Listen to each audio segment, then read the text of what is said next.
covering all the news from every dark corner of the universe.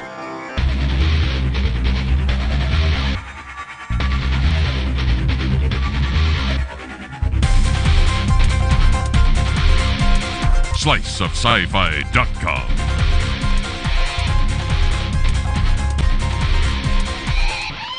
Hey, welcome everyone. It is a Slice of Sci-Fi. I am Michael A. Mennenga. And I am Michael Stackpole. And that's it. It's just the two of us. Yeah. I'm just here pinch hitting. So yeah. Actually, I wanted to kick something out, just to kind of let you folks know that I'm still alive. I'm still kicking. I'm still around.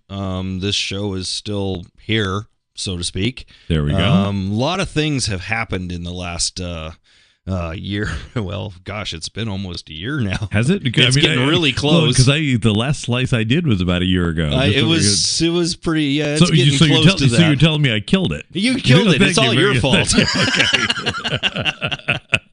No, it's actually more complicated than that, folks. It's a lot of life changes happened around here. Primarily, I ended up selling my house, or was in the process of selling my house. So the studio ended up getting torn down, so that I could sell the house, and we were trying to figure out how to keep the show going while the studio was down. And then Mr. Chuck Tomasi bought the place. Right. So I put the studio back together, and I had the studio all back together and said, okay, look, cool, let's do shows. And everybody had kind of moved on and doing their own thing. And unfortunately, nature abhors a vacuum. There you go. when they no longer had to do this, something else filled in the space. Oddly enough, that life happening thing. Funny how that happens. All of a sudden, this is no longer priority, and it's everybody's kind of doing their own thing. Hey, World of Warcraft does require you to level up from time to time. Yeah, well, there you go. But that's it. I mean, it's not anything really dramatic or tragic or anything, any serious drama or anything. It's more just everybody just kind of disappeared, did their own thing, and that's just the way it happened. I keep telling you, before we did this, I told you, go with alien abductions. Alien abduction. There you go. That's right. Yeah. So, but anyway, I wanted to put something out and let you guys know we're still around. I'm still trying to put something together and keep things going, so to speak.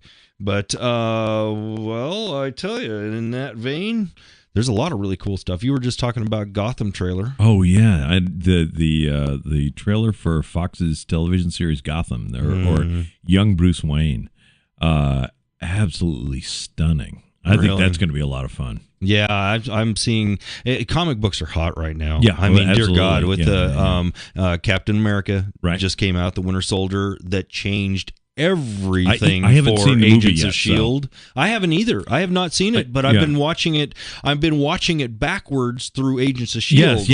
Yes, so have I. So I kind of know what happened in Winter Soldier, even though I haven't seen Winter Soldier, because Agents of S.H.I.E.L.D. just got really freaking awesome. That was talk about a transition. It was a series that started strong and then just collapsed. It's interesting because that's what we were talking about when we did our last show was basically that show. And have you been reading the criticism? Jim Steranko, a longtime artist with Marvel, not Steranko, sorry. In any event, an artist with Marvel has been being, maybe it was Steranko, in any event, has been being critical of what was going on Agents of S.H.I.E.L.D. How basically we were too. Yeah, because it was very flat. Nobody cared about Skye. Everybody's character was really off and really odd. Yeah. And now with all these revelations, it's like, holy crap! Now what they were fits the character that they are now. Was that by design? Or, I mean, if it was by design, that was a really horrible way to start a series. Yeah. So I can't imagine it being by design, but maybe the writers are brilliant enough to go, okay, they were really flat. Now we're going to give you an explanation as to why they were really flat when they started out. But here's the thing is that they also retracted. They had some characters sort of fall backwards from where they'd gone. There was an episode of Agents of S.H.I.E.L.D. where the male scientist, Fitz, I'm thinking, okay, had gone with Ward on a raid and had actually been in a firefight, had learned something from it, had acquitted himself heroically. Mm-hmm. All right. When we get to the crisis, none of that comes back. You know, he didn't, and this has been one of the big bitches about the episodic nature of stories versus actually having stories where characters grow. Right. The story where he was in a firefight and did cool stuff was a growth experience for him. Mm-hmm. He should have learned from that. And unless kept going. Exactly. Unless he had a trauma immediately thereafter that convinced him, okay, I'm not the hottest guy with a gun, maybe I shouldn't pull it. Mm-hmm. He should have still been willing to do those things. And so you didn't get that, and that may be part of television, having an ensemble cast of writers, right? You know, it writing at different levels and not necessarily. And I think it really is the writers just getting their feet under them and I'm sure that the writers have changed up tremendously since this thing started out. Because I even said at the beginning is that this show just had to be marginally good in order to keep going, right? Because Avengers and the Captain America and all the Marvel stuff in the movie theaters is so freaking huge that this thing had to work. It had to go, and they were going to make sure it worked. And boy, howdy! I mean that movie, The Winter Soldier, changed everything for Agents of S.H.I.E.L.D., and now that is the show to watch.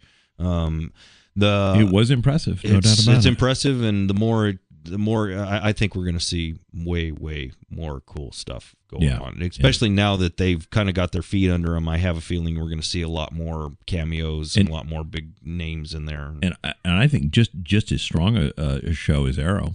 Oh, I love Arrow. Yeah.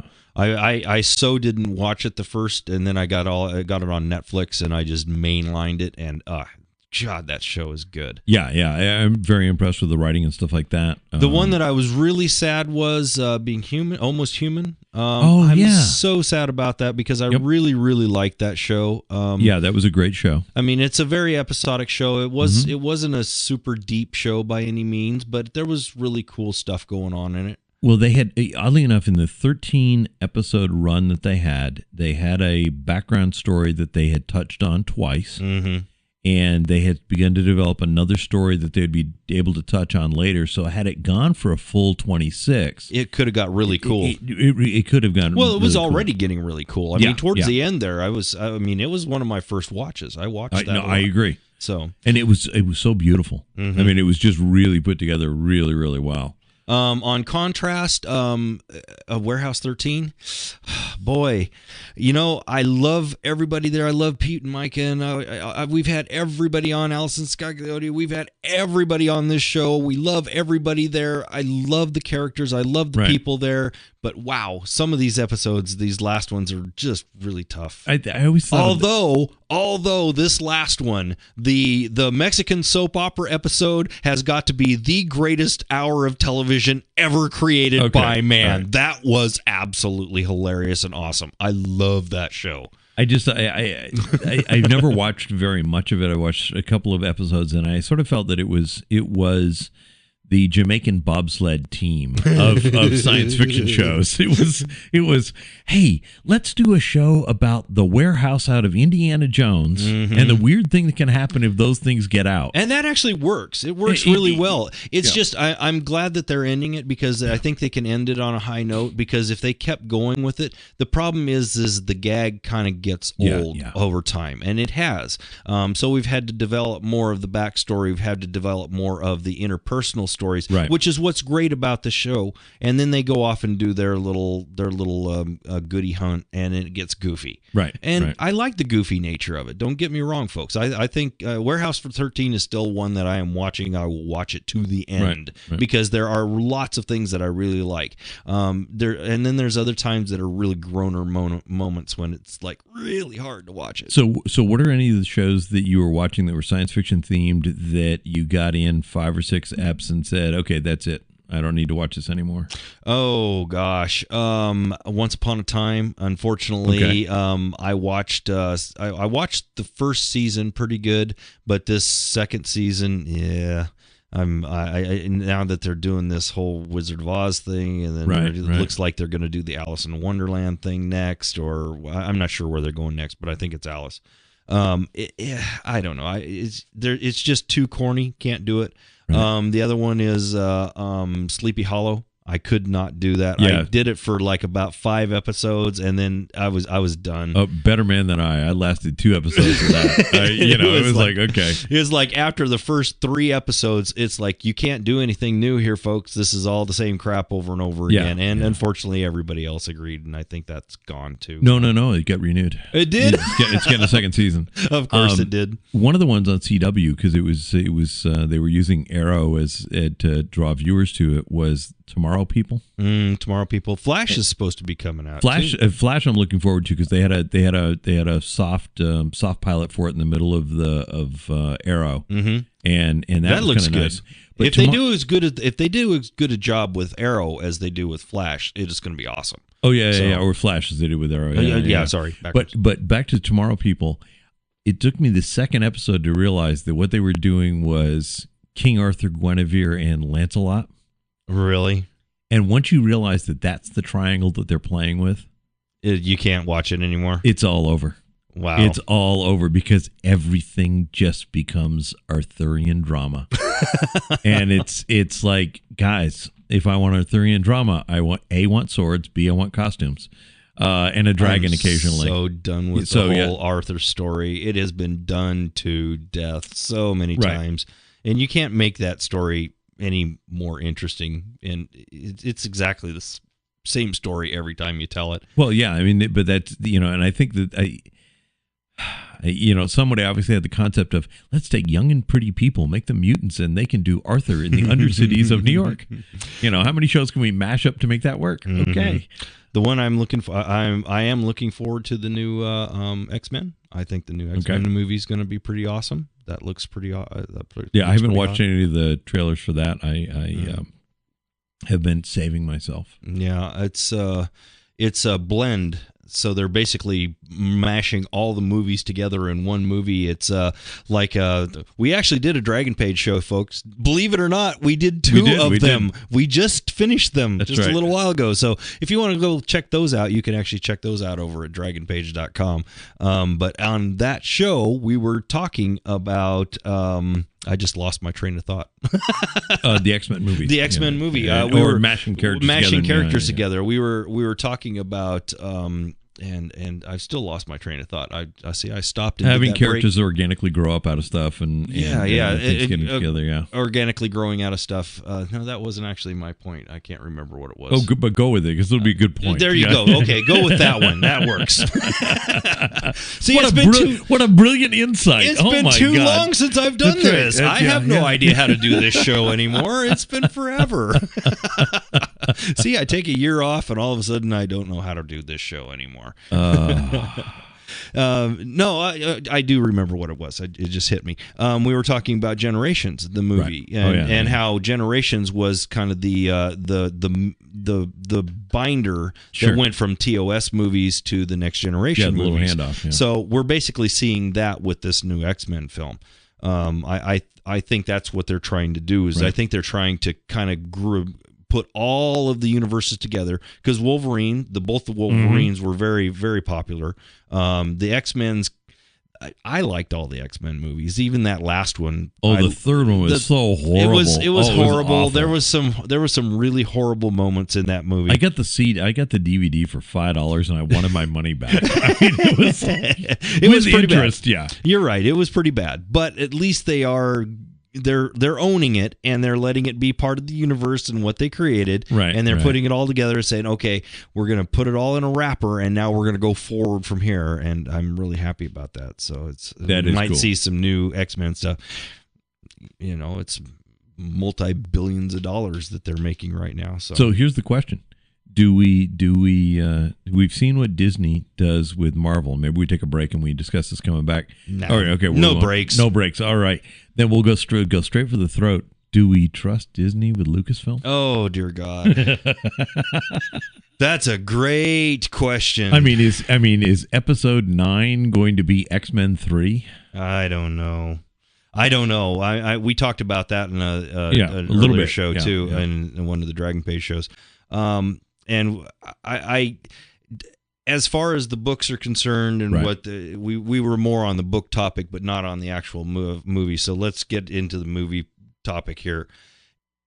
If they do a good job with bringing the cast back together, and Abrams has I don't know, he's really pushing his luck on this one. He eked it out on Star Trek. He really Star Trek, eked it out on the first one, but the second one.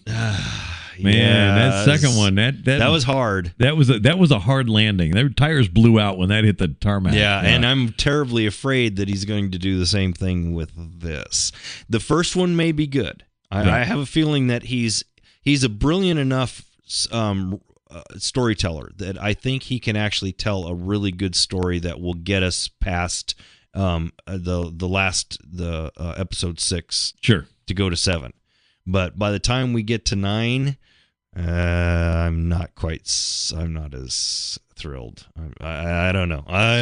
Boy, I actually think I do think that the handoff film, I think episode 7, I think will go fairly well. I do too. I think it'll have a good mix of nostalgia, a simple problem, whether or not that sets up what they're going to do from there, and if they deal with it the way they've been dealing with the Marvel Universe of a bunch of independent films and then an Avengers film, so that if Eps 8, 9, and 10 are essentially Avenger films, and we have the characters going off and doing their own little things, and instead of Agents of S.H.I.E.L.D., we have the Rogue Squadron television show.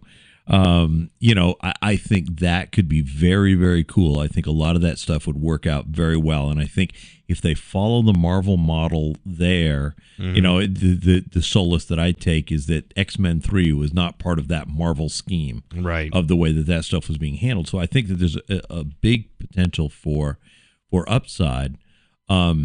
What I worry about is because the expanded universe has been disinherited, that it'll be mined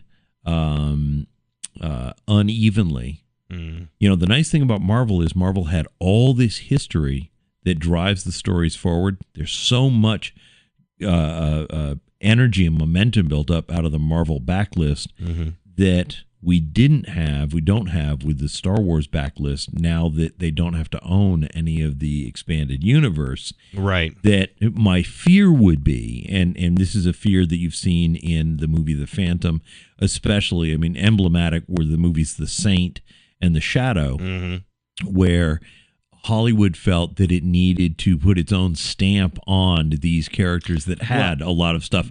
That's interesting. Would terrify me. I agree with The Shadow, and I agree with I don't agree with The Phantom.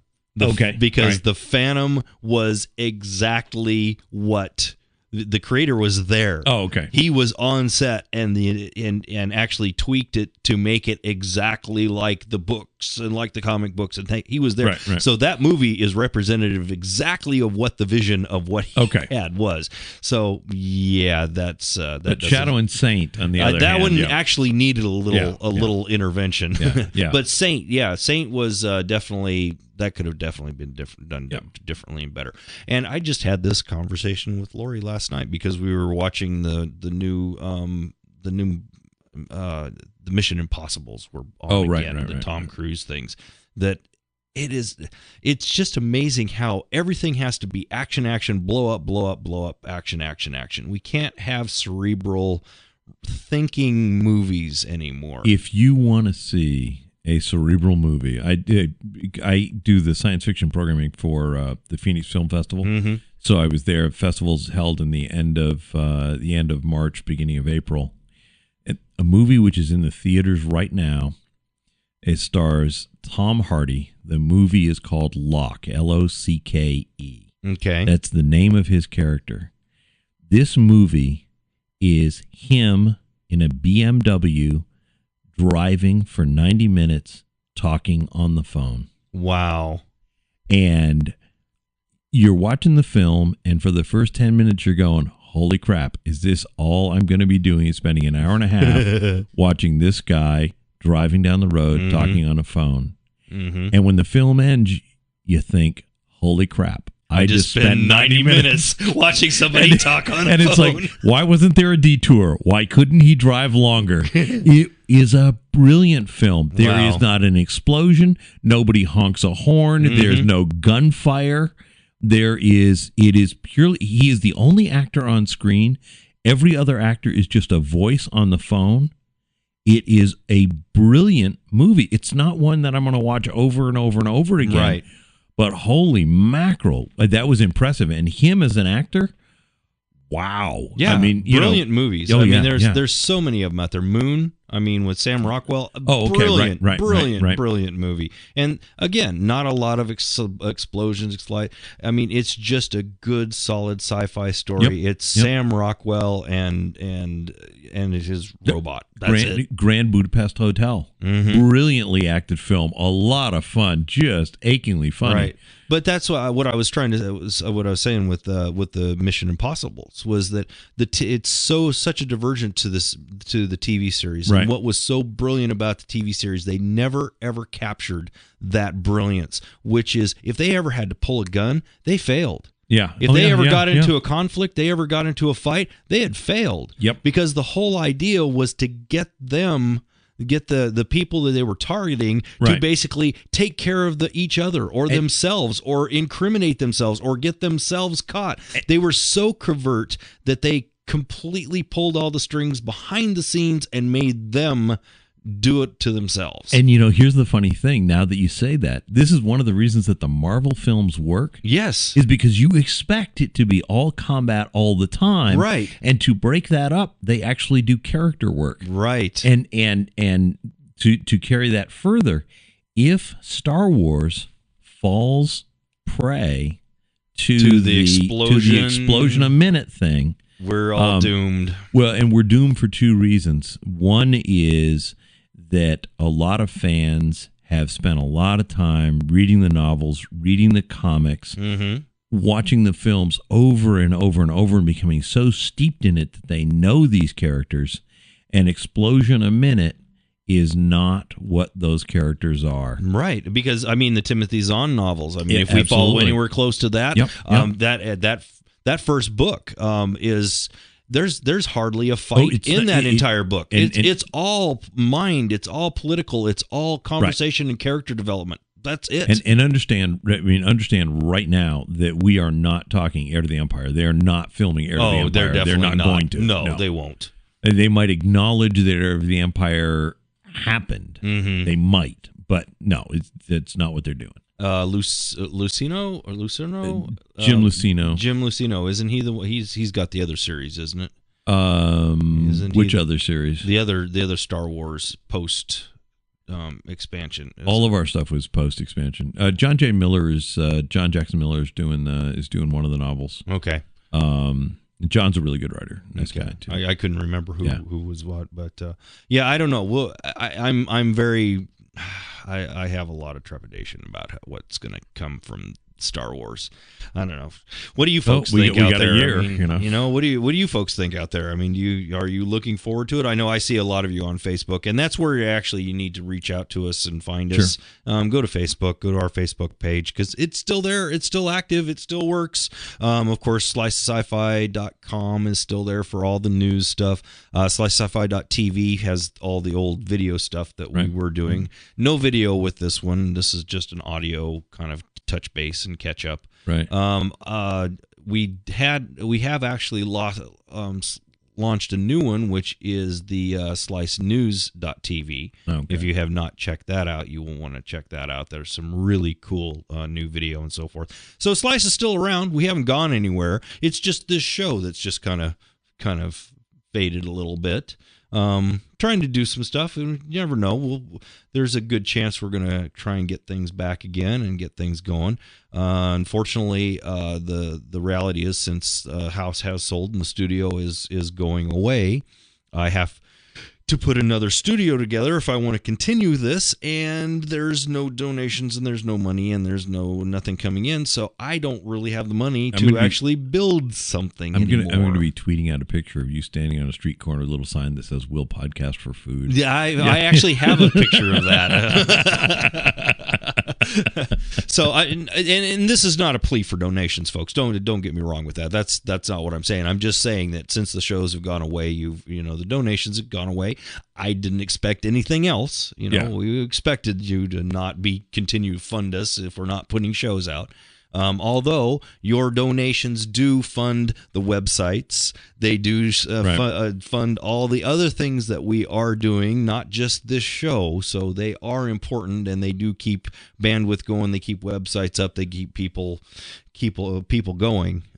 So I will put that out. Please, we do need money to keep this thing going. If we want to continue doing something, we have to have something, have money. But where we go from here, I don't know. I got some things in the works. Looks like there might be some new voices, some new people popping in from time to time. Don't look for anything super regular from us for a while. I still have to move. I still have to get settled into a new place. I still have to figure out what that new place is going to look like and what kind of a studio or what kind of a system that I'm going to have available for you. So. And remember, we're in Phoenix, and I mean it's a cool day here in Phoenix today. And with this rig here, it is insufferably hot. I had forgotten that about the studio. Well, the studio gets a little warm in the summertime. It does. Yeah, like frying eggs for supper. Warm. So anyway, but the voicemail line is gone, so forget about that. That's history. But if you want to send some, record an MP3, throw it up in your Dropbox, and send us the link to that. Yeah, or send it, or if it's a short one, you can even put it in an email and just send it to us that way. Email still works. Mike@SLICEofSciFi.com. That'll get your comments and questions and so forth to us. We may do a voicemail show. I still have voicemail from a year ago. There's actually some general topics in there that could still be good. We might take a look at that. But you never know. We'll see what comes down the pike. I'm looking forward to hearing what the response is from this. Yeah. If it's a tepid who gives a crap that you guys are back, then we'll call it a day. But if you guys really like the fact that we're trying to put something together, I'm still trying to get things going, then you never know. So I leave it up to you folks. Are you tired of me yet, or you want some more? Oh, don't make it a referendum about him. It's just basically, have you missed having insights? There you go. On your it doesn't even have to be me. I'll even go away. That's fine. I'll let somebody else do it. I'm fine with that. You hate me, I'm good. Oh, okay. And on that note, I think it's time to get out of here. All right, yeah, because we got to go watch the Gotham trailer again. I know. I'm looking forward to that. All right, folks. Thanks, everyone, for tuning in. Bye. Bye-bye.